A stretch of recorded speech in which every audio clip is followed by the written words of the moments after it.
Praise the lord. దేవునికి మహిమ కలుగును గాక. ప్రభునందు ప్రియ సహోదరి సహోదరులకు ప్రభు అయిన యేసుక్రీస్తు వారి శ్రేష్టమైన నామమున మీ అందరికీ శుభవందనాలు తెలియజేస్తా ఉన్నాను. బరాకా ప్రార్థన మందిరం బేరంగూడ వారు సమర్పించు అనుదిన ఆజ్ఞలు అనే ఆధ్యాత్మిక కార్యక్రమానికి మిమ్మల్ని అందరినీ ప్రేమపూర్వకంగా ఆహ్వానిస్తూ ఉన్నాం. ఈ దినము మరొక మాటతో మీ మధ్యకు వచ్చాం. ఆ మాటను ధ్యానం చేసుకుందాం. 107వ కీర్తన 20వ వచనంలో ఒక మాట మనం చూస్తాం. తన వాక్కును పంపి ఆయన బాగు చేసెను అనే మాట మనం చూస్తాం. అద్భుతమైన మాట. తన వాక్కును పంపి బాగు చేసెను. దేవుడు సర్వశక్తి గల దేవుడు. ఆయన మాటలో సర్వశక్తి ఉంది. మనందరికీ తెలుసు, ఈ సర్వ సృష్టిని నోటి మాట చేత సృజించినటువంటి దేవుడు ఆయన వాక్కుతో సర్వ సృష్టిని పరిపాలిస్తున్నటువంటి గొప్ప దేవుడు. ఒక మాట సెలవిస్తే చాలు సర్వ సృష్టి ఆయన మాటకు లోబడతా ఉంది. ఇక్కడ మనం గమనిస్తే ఆయన మాట మనకి స్వస్థత ఇచ్చేది అని ఇక్కడ మనం చూస్తాం. ఆయన ఒక మాట సెలవిచ్చి ఆయన స్వస్థత అనుగ్రహించినట్లుగా మనం చూస్తాం. ప్రియులారా, యేసుక్రీస్తు వారి లోకంలో జీవిస్తున్నప్పుడు అనేక మంది ఆయన ఎద్దకు వచ్చి, అయ్యా నువ్వు మాట మాత్రం సెలవివ్వు, మేము స్వస్థత పొందుకుంటాం అని ఆయన బ్రతిమాలుకున్నారు. ఆయన వెంటనే ఒక మాట, నీ విశ్వాసం చొప్పున నీకు కలుగును గాక అని ఒక మాట అనగానే వారి జీవితంలో గొప్ప ఆశ్చర్యకార్యాలు జరిగిన సందర్భాలు బైబిల్లో అనేకమైన రాయబడ్డాయి. కాబట్టి నా ప్రియ సోదరి సోదరుడా, దేవుని వాక్కు ఎంత శక్తివంతమైందో నీకు తెలుసా? చాలా మందికి తెలీదు. దేవుని వాక్యాన్ని చేతుల్లోనే ఉంటుంది, ఇంట్లో బైబిల్ ఉంటుంది, కానీ దేవుని వాక్యాన్ని చదివే అలవాటు ఉండదు. దేవుని వాక్యాన్ని నమ్మరు, విశ్వాసం ఉంచరు.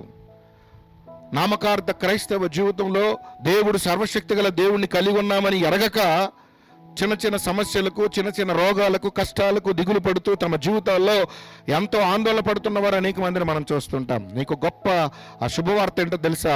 మన ప్రభువు మాట చేత సర్వ సృష్టిని సృజించిన దేవుడు మాట చేత నీ స్థితిగతులు మార్చగలడు. తన వాక్కును పంపి బాగు చేశాను. బైబిల్ గ్రంథంలో చాలా మందిని మనం చూస్తాం. ఒక శతాధిపతి తన దాసుడు మిక్కిలి జబ్బు పట్టి ఉన్నప్పుడు ఆయన, నేను వచ్చి మీ ఇంటికి వచ్చి ప్రార్థన చేస్తాను అని ఆ ఇంటికి రాబోతుంటే శతాధిపతి అంటాడు, అయ్యా నీవు నా ఇంట్లో రావడానికి నేను యోగ్యుని కాను, నువ్వు ఒక మాట మాత్రం సెలవివ్వు అన్నాడు. తన దాసుడు ఎంతో కాలంగా ఆ పడి ఉన్నటువంటి దాసుడు దేవుని ఒక మాట చేత తను స్వస్థత పొందినట్లుగా మనం చూస్తాం. కాబట్టి అదే దేవుడు ఇప్పుడు నీతో ఉన్నాడు. నీవు నేను ఆరాధిస్తున్న దేవుడు అదే శక్తివంతమైన దేవుడు. మరి నీవు నేను ఆయన మాట మీద అంత విశ్వాసం ఉంచగలుగుతున్నామా? ఆయన మాటను నమ్మితే ఈరోజు నీ జీవితంలో ఏ కష్టం ఉందో నాకు తెలియదు, ఏ ఇబ్బందులు బాధపడుతున్నావో నాకు తెలియదు, కానీ సర్వశక్తి గల దేవుడు నీ తోడుగా ఉన్నాడనే సంగతిని మర్చిపోకుండా ఆయన సన్నిధికి వచ్చి, అయ్యా నా స్థితిగతులు మార్చు, ఇగో నాలో నిరాశ, నాలో అగో ఈ నా తండ్రి ఈ భయంకరమైన వేదన, నాలో ఉన్నటువంటి ఈ రోగము నన్ను విడిచిపోవట్లేదు, ఒక్క మాట సెలవి ప్రభు అంటే దేవుడు ఒక్క మాటతో నీ జీవితాన్ని మార్చడానికి ప్రభు ఇష్టపడతా ఉన్నాడని ప్రభు పేట మనం చేస్తున్నాను. బెతెస్తా కోనేరు అనే ప్రాంతంలో 38 సంవత్సరాలుగా ఆ పక్షవాయువు రోగంతో పడి ఉండి అందరూ వదిలిపెట్టినటువంటి ఆ రోగ యొద్దకి ఆ యేసు ప్రభు వెతుక్కుంటూ వచ్చినట్లుగా మనం చూస్తాం. ఆయన వచ్చి ఆయన చూసి, ఆయన స్థితిని చూసి, ఆయన పరిస్థితిని చూసి జాలిపడి లేచి నువ్వు పరిపెత్తుకు అని ఒక్క మాట అన్నాడు. 38 సంవత్సరాలుగా చచ్చుబడిపోయినటువంటి తన నరాలు, ఎముకలు తిరిగి బలం పొందుకున్నాయి. ఆయన మాటల్లో జీవం ఉంది కనుక తిరిగి లేపబడింది. ఆ లేపబడి సంతోషంతో అక్కడి నుంచి వెళ్తున్నట్లుగా మనం చూస్తాం. ఈరోజు ఎన్ని సంవత్సరాలు అయిందో నువ్వు ఆనందం పడి, ఎన్ని సంవత్సరాలు అయిందో సంతోషాన్ని అనుభవించి, దుఃఖంలో ఉన్నావా, బాధలో ఉన్నావా, వేదనలో ఉన్నావా, భయపడకు. దేవుని వాక్కు నీ దగ్గరికి వచ్చింది.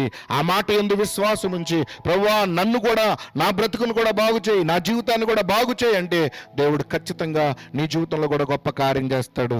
లూకాసు సువార్త 13వ అధ్యాయంలో 18 సంవత్సరాలుగా మరి దయ్యము పట్టి నడుము వంగిపోయి చక్కగా నిలబడలేక బలహీనంతో ఉన్నటువంటి ఆ స్త్రీని చూచి, అమ్మా నీ బలహీనత తొలగిపోయిందని ఒక మాట సెలవిచ్చాడు.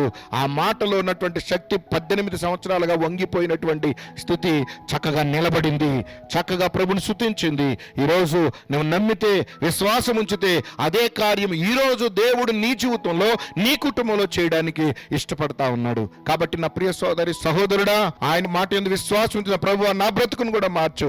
ఎన్నో సంవత్సరాలుగా ఈ కష్టాలు, ఇరుకులు, ఇబ్బందులు, ఈ ఓటమి, అపజయంతో నేను బాధపడుతున్నాను. ఒక్క మాట సెలవి ప్రభువా నాకు విజయం కావాలి. ఒక మాట సెలవి ప్రభువా నాకు స్వస్థత కావాలి, ఒక మాట సెలవి ప్రభువా నా జీవితంలో ఆనందం కావాలని నువ్వు ప్రభు దగ్గరికి వస్తే దేవుని గొప్ప మాట నిన్ను ఆదరించడానికి ఇప్పుడు సిద్ధంగా ఉంది. విశ్వాసంతో ఆయన అడుగుదామా? విశ్వాసంతో ఆయన దగ్గరకు వస్తావా? ఈ రోజు కనుక నువ్వు నమ్మితే దేవుని మహిమని ఈ రోజు నువ్వు చూస్తావు. ఈ మాట నమ్మి ప్రభు దగ్గర నువ్వు మోకరించు. అద్భుతం ఈ రోజులో నీ కొరకే సిద్ధంగా ఉంది. ఆ అద్భుతాన్ని పొందుకోవాలని ప్రభు పేరట నీకు మనవి చేస్తున్నాను. దేవుడు అట్టి కృప నీకు అనుగ్రహించును గాక. చిన్న ప్రార్థన చేస్తాను. పరిశుద్ధుడా, ప్రేమ కలిగిన మా తండ్రి, ఈ మాటలు వింటున్న ప్రతి ఒక్కరూ నీ మాట మీద విశ్వాసం ఉంచి తమ జీవితాల్లో ఉన్న కొదువలు, కష్టాలు, ఇరుకులు, ఇబ్బందులు, బాధ, వేదన నుంచి విడుదల పొందడానికి ఆ ఒక్క మాట కొరకు నీ సన్నిధిలో ప్రార్థన చేస్తూ ఉంటుండగా అద్భుతం వీరి కుటుంబాల్లో, వీరి జీవితాల్లో జరిగించి అయా నీ వాక్కు చేత ఈ కుటుంబాన్ని బాగు చేయండి. పాడైపోయిన వీరి కుటుంబాలు, పాడైపోయిన వీరి బ్రతుకులు బాగు చేయమని యేసుక్రీస్తు వారి శక్తి కలిగిన నామమున స్తుతించి ప్రార్థించి వేడుకుంటున్నాము తండ్రి. Amen. God bless you all. God bless you.